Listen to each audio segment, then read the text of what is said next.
What kind of man wrestles with God and walks away changed forever? Not a warrior, not a king, not a prophet in the wilderness. A deceiver, a runner, a man whose whole life had been built on grabbing, striving, and surviving. Before Jacob ever wrestled with God, he wrestled with everyone else. He fought his brother in the womb. He stole a birthright at the table. He deceived his blind father for a blessing that was never meant to be taken that way. His story begins not with faith, but with ambition. Not with surrender, but with strategy. Jacob believed what many still believe, that life is won by outsmarting others.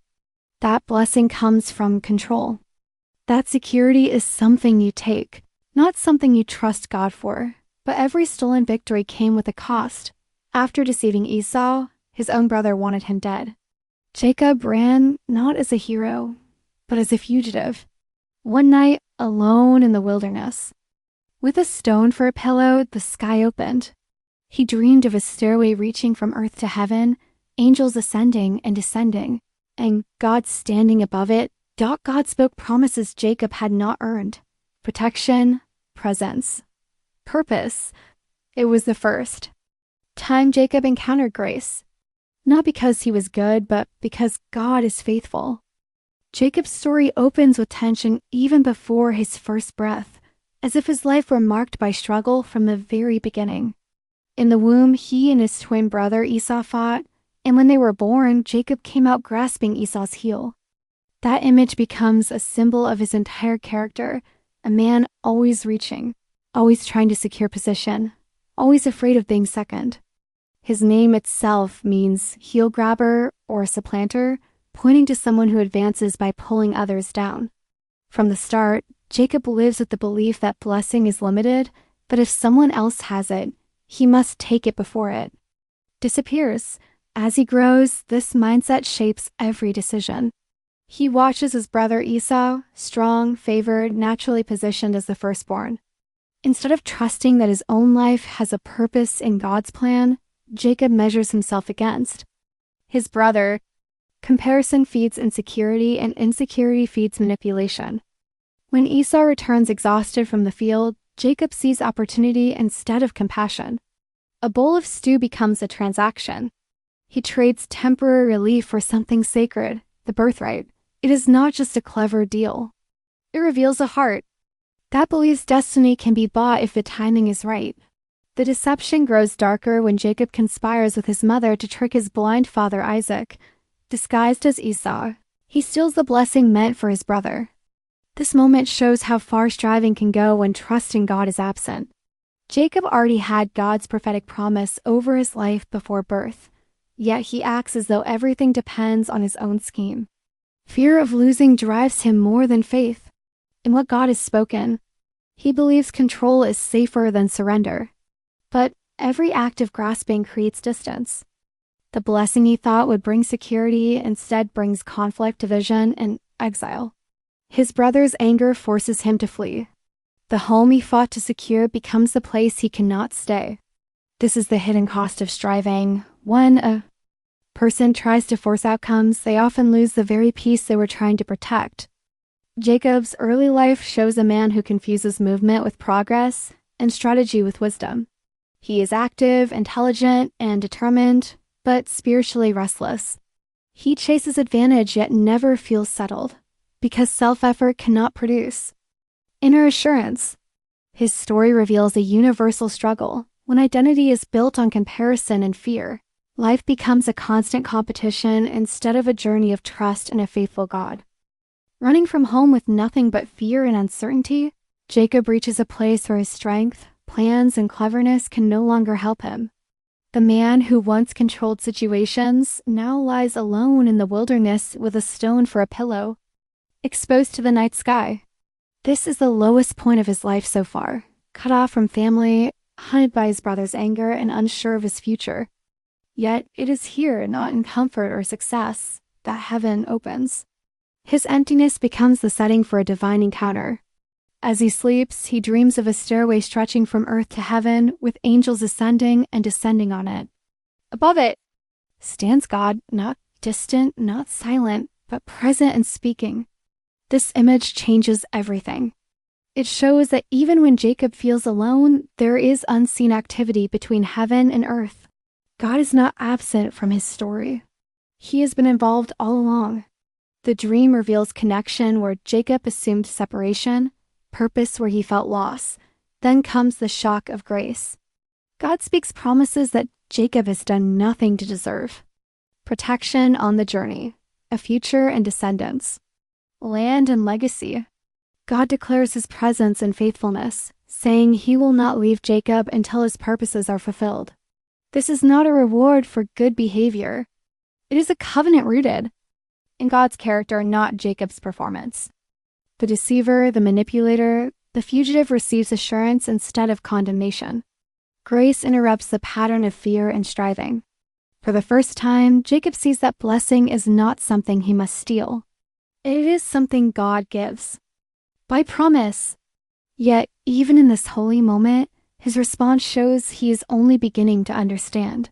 He sets up a stone pillar and makes a conditional vow, saying if God protects him and brings him back safely, then the Lord will be his God. He is touched by the encounter, but still thinks in terms of negotiation. Faith has been awakened, but control has not fully died. This scene reveals a powerful truth. God often meets people before they change, not after. Transformation begins with revelation of who God is, not who we are. Jacob's life does not turn instantly, but a seed is planted. He now knows heaven is near, that his journey is watched, and that his future is held by a faithful God. Grace appears in the middle of failure, showing that divine calling is based on promise, not perfection. Jacob's years with Laban become a long, slow wrestling match with life itself, where the man who once deceived begins to taste what it feels like to be deceived. When he arrives at his uncle's household, he is still the same clever, determined striver, ready to build a future through hard work and strategy. He falls in love with Rachel and agrees to work 7 years to marry her, believing effort guarantees reward. But on the wedding night, he is tricked and given Leah instead. The deceiver is deceived, and for the first time, Jacob experiences the pain of being on the other side of manipulation. This moment is not just personal disappointment. It is a mirror. The one who once disguised himself to fool his blind father now faces his own reality clouded by another's scheme. Life begins teaching him lessons he never learned through success. He works another 7 years for Rachel, and what he thought would be a quick path to happiness turns into 14 years of labor. Delay replaces control. Waiting replaces taking. His life becomes shaped not by sudden victories, but by endurance. Laban continues changing his wages, shifting agreements, and creating instability. Jacob, who once relied on cleverness to stay ahead, now lives under someone else's authority, unable to escape easily. Yet in this difficult environment, something deeper happens. God still blesses him. His flocks increase, his household grows, and despite Laban's attempts to hold him back, Jacob prospers. This introduces a new reality to his understanding.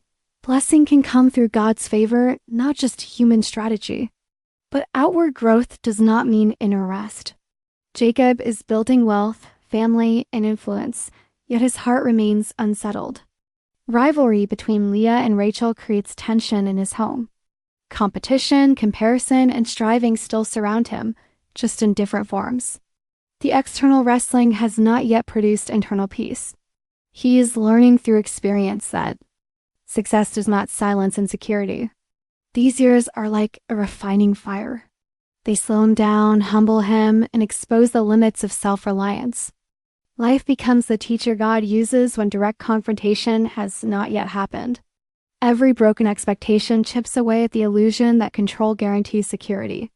Though Jacob does not fully realize it yet, these struggles are preparing him for a greater encounter, shaping a man who will one day understand that real strength is not in outsmarting others, but in depending on the God who's been guiding him even through the hardest seasons.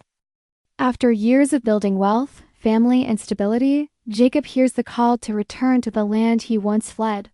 On the surface, he looks like a successful man coming home strong, but beneath that success lies an unresolved past waiting to confront him, The name he has avoided for 2 decades suddenly stands in front of him again. Esau, the brother he betrayed. The wound he never healed.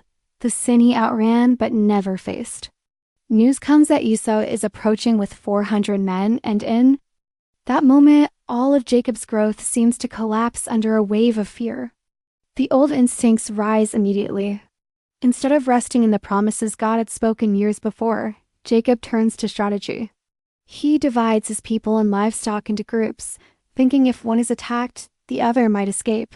He sends gifts ahead in waves, hoping to soften Esau's anger. Every move is calculated, careful, protective. This is the same pattern from his youth. Manage the outcome, reduce risk, stay in control. His fear exposes a deeper truth. External blessings do not automatically remove internal insecurity. Yet something has shifted slightly. In the middle of planning, Jacob also prays. His prayer is honest, almost desperate. He reminds God of the promises spoken at Bethel and admits his unworthiness. For the first time, his words carry humility instead of confidence in his own ability. He recognizes that he cannot handle what is coming by himself. Still, prayer and planning sit side by side, showing a man caught between old habits and growing faith. Night falls, and Jacob sends his family across the river, leaving himself alone. This detail is powerful. The strong patriarch, surrounded for years by wives, children, and servants, now stands in isolation. There are no distractions, no roles to perform, no one to impress. Just him, his memories, his fear, and the God he has known about but not fully surrendered to. The approaching reunion with Esau becomes more than a family conflict. It becomes a moment of reckoning with who Jacob really is. This scene reveals that true transformation often comes when past and future collide. Jacob cannot move forward without facing what he left behind. The pressure he feels is not just about Esau's possible anger, but about his own unresolved identity. The man who built a life through striving now stands at the edge of a confrontation that no strategy can solve. A moment where the battle ahead is not only with his brother, but with his own heart before God. Alone in the darkness by the river, with his family sent ahead and no distractions left, Jacob faces a night unlike any other in his life. The quiet is suddenly broken by a struggle. A man appears, and without explanation, they begin to wrestle. There are no words at first, only effort, resistance, and relentless force. It is physical, exhausting, and mysterious. This is not a brief encounter, but an all-night battle, stretching hour after hour as if the struggle outside mirrors the struggle Jacob has carried inside for decades. Jacob has always been a fighter, but his past battles were against people, circumstances, and opportunities. This one is different. As the night deepens, it becomes clear he is wrestling with something beyond human strength. This is a divine confrontation. The God who appeared to him in dreams now meets him in conflict. The encounter is not meant to destroy him, but to bring him to a breaking point where his old nature can no longer stand. Then comes the turning moment. The divine figure touches Jacob's hip, and instantly his strength gives way. The joint is wrenched, and pain shoots through him. The man who relied on physical effort and personal determination is suddenly weakened with a single touch. God does in a moment what years of life experience had not fully accomplished. He brings Jacob to the end of himself. Yet instead of letting go, Jacob clings even tighter. Injured, desperate, he refuses to release his grip. Out of his mouth come words that reveal a shift in his soul. He no longer fights to overpower. He clings to receive. He says he will not let go unless he is blessed. This is no longer the demand of a manipulator, but the cry of someone who knows. He has nothing left but dependence. The struggle changes from resistance to surrender. Jacob moves from trying to win to asking to be changed. When asked his name, he answers honestly. Saying Jacob is an admission of who he has been, the deceiver, the grabber, the one who always tried to control outcomes.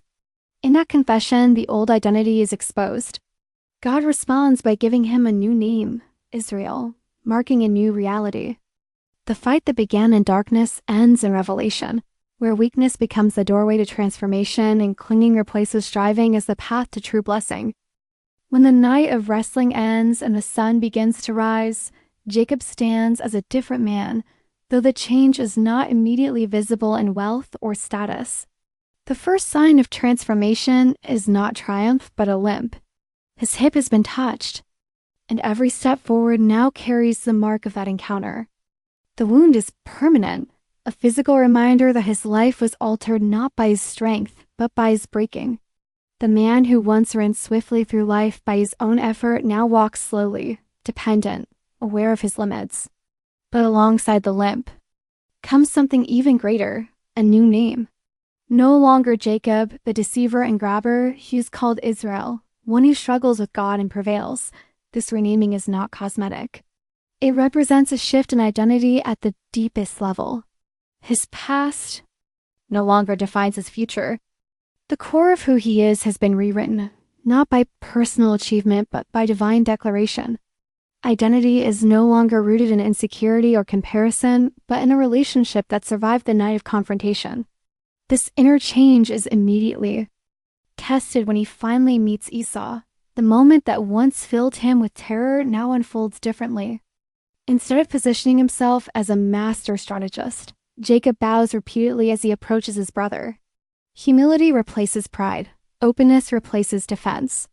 He does not come armed with excuses or tricks, only with a changed heart. The reconciliation that follows is unexpected. Esau runs to embrace him. The disaster Jacob feared dissolves into grace.